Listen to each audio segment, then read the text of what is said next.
Hello friends, welcome back to my YouTube channel physical education with Sarita Rajput में आपका बहुत बहुत स्वागत है। फ्रेंड्स, कल हमने आपको मनोविज्ञान पढ़ाया था। मनोविज्ञान के अंदर हमने मनोविज्ञान की परिभाषा, मनोविज्ञान का अर्थ, ये सब चीजें बताएंगे। आज नेक्स्ट टॉपिक हमारा है अधिगम।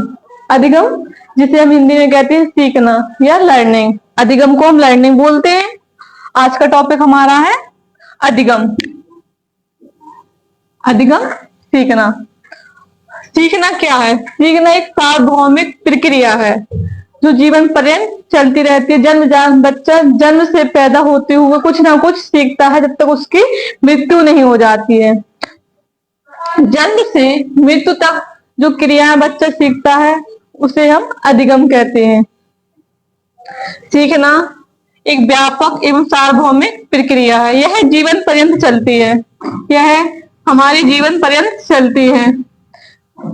सीखना एक बहुत ब्रॉड शब्द माना जाता है। सीखना, बच्चे एक शिशु होता है तो वो जन्म से कुछ ना कुछ सीखता है, अपने माँ के व्यवहार से, अपने प्री ग्रुप एज से, अपने समूह के साथ, अपने क्लास या अपने आसपास के वातावरण एनवायरमेंट के साथ बच्चा कुछ ना कुछ सीखता है। उसे हम लर्निंग या अधिगम कहते हैं।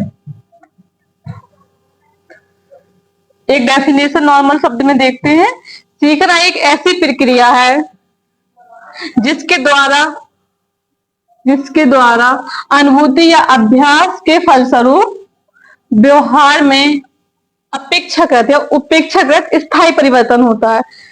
उपेक्षाकृत सीखना एक ऐसी प्रक्रिया है जिसके अधिगम या व्यवहार में उपेक्षाकृत अस्थायी परिवर्तन होता है, उसे हम अधिगम कहते हैं। अधिगम की परिभाषा क्रो एंड क्रो के अनुसार, क्रो एंड क्रो महोदय ने अधिगम का बताया गया है। क्रो एंड क्रो के अनुसार, क्रो एंड क्रो की डेफिनेशन है सीखना व्यवहार में आदतों एवं अद्वितीयों के माध्यम से व्यवहार में परिवर्तन ही सीखना है। क्रो एंड क्रो के अनुसार बताया गया है सीखना व्यवहार में आदतों एवं अद्वितीयों के माध्यम से व्यवहार में परिवर्तन ही सीखना है। सीखना एक जन्मजात प्रक्रिया मानी जाती है। सीखना एक जन्मजात प्रक्रिया मानी जाती है। जो नेक्स्ट डेफिनेशन हमारी आती है स्किनर के अनुसार। स्किनर महोदय ने कहा है कि सीखना व्यवहार में उत्तरोत्तर सामंजस्य की प्रक्रिया है। स्किनर महोदय ने कहा है सीखना व्यवहार में उत्तरोत्तर सामंजस्य की प्रक्रिया। उत्तरोत्तर मतलब निचाई से ऊंचाई तक जाना ही, सीढ़ी बाय सीढ़ी बढ़ना ही सीखने की प्रक्रिया है, ये हमारे स्किनर महोदय ने कहा है। तो नेक्स्ट डेफिनेशन आती है गेट्स के अनुसार। गेट्स महोदय ने कहा है अनुभव एवं प्रशिक्षण के माध्यम से, अनुभव एवं प्रशिक्षण के माध्यम से व्यवहार में परिवर्तन ही सीखना है। गेट्स ने कहा है अनुभव एवं प्रशिक्षण, जो हम एनवायरमेंट में जो हमारा अनुभव होता है, जो धीरे धीरे हम अपने कार्य में अपना अनुभव बढ़ाते हैं, तो गेट्स महोदय ने कहा है अनुभव एवं प्रशिक्षण के माध्यम से जो हमारे व्यवहार में परिवर्तन होता है उसे हम सीखना कहते हैं, ये हमारे गेट्स महोदय ने कहा है। इसके बाद आता है वुडवर्थ के अनुसार। वुडवर्थ ने कहा है नवीन ज्ञान एवं नवीन प्रतिक्रियाओं के साथ अर्जन की प्रक्रिया ही अधिगम है। नवीन ज्ञान एवं नवीन प्रतिक्रियाओं के साथ अर्जन की प्रक्रिया ही अधिगम है। नवीन ज्ञान तथा प्रतिक्रियाओं के अर्जन की प्रक्रिया अधिगम की प्रक्रिया है, ये हमारे वुडवर्थ के अनुसार है। अब इसके आगे बताया जाता है सीखने के प्रभावशाली विधियां, मतलब किस किस माध्यम से, किस किस विधि के अनुसार हम सीख सकते हैं, किस माध्यम से या किस विधि के अनुसार हम सीख सकते हैं। सीखने की प्रभावशाली विधियां, सीखने की स्किल, जैसे सबसे पहले होता है जब बच्चा होता, जब छोटा बच्चा होता है तो वो अपने मतलब कुछ कार्य करके ही सीखता है।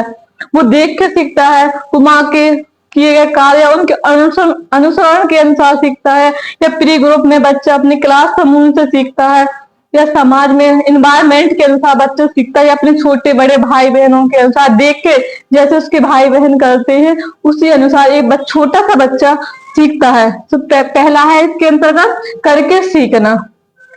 दूसरा है निरीक्षण करके सीखना। इसमें बच्चा अपने क्लास समूह में जो प्रोजेक्ट मैडम जैसे प्रोजेक्ट देती हैं तो बच्चा उस प्रोजेक्ट को देखकर सीखता है, उसमें निरीक्षण करता है कि ये हमारे बड़े भाई या बड़ी बहन ने कैसे मतलब इसे किया है, उसको देखकर उसको निरीक्षण करके सीखता है।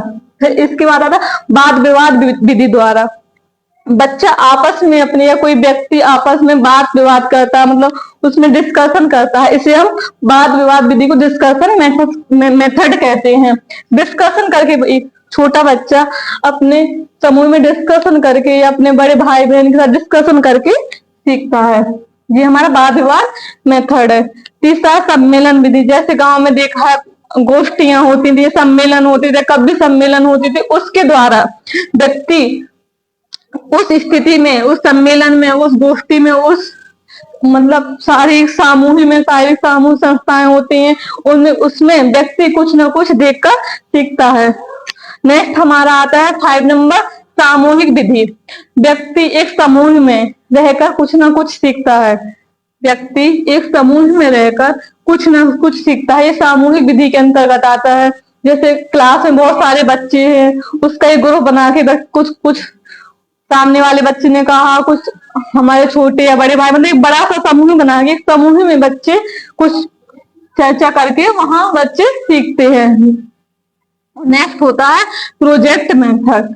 यहाँ टीचर जो बच्चों को प्रोजेक्ट देता है, प्रोजेक्ट बनाने के लिए, तो प्रोजेक्ट के माध्यम से बच्चा कुछ ना कुछ सीखता है। प्रोजेक्ट के माध्यम से बच्चा सीखता है। जी हमारे सीखने की विधियां इसके अलावा और भी है। अब आता है सीखने के नियम। सीखने के नियम थॉर्नडाइक के अनुसार सीखने के 3 नियम बताए गए हैं। थॉर्नडाइक के अनुसार सीखने के मुख्य 3 नियम बताए गए हैं और गौण 5 नियम बताए हैं थॉर्नडाइक ने। थॉर्नडाइक के अनुसार सीखने के मुख्य 3 नियम है। फ्रेंड्स आज के लिए बस इतना ही है। कल थॉर्नडाइक के नियम को विस्तार पूर्वक समझाएंगे। Thank you.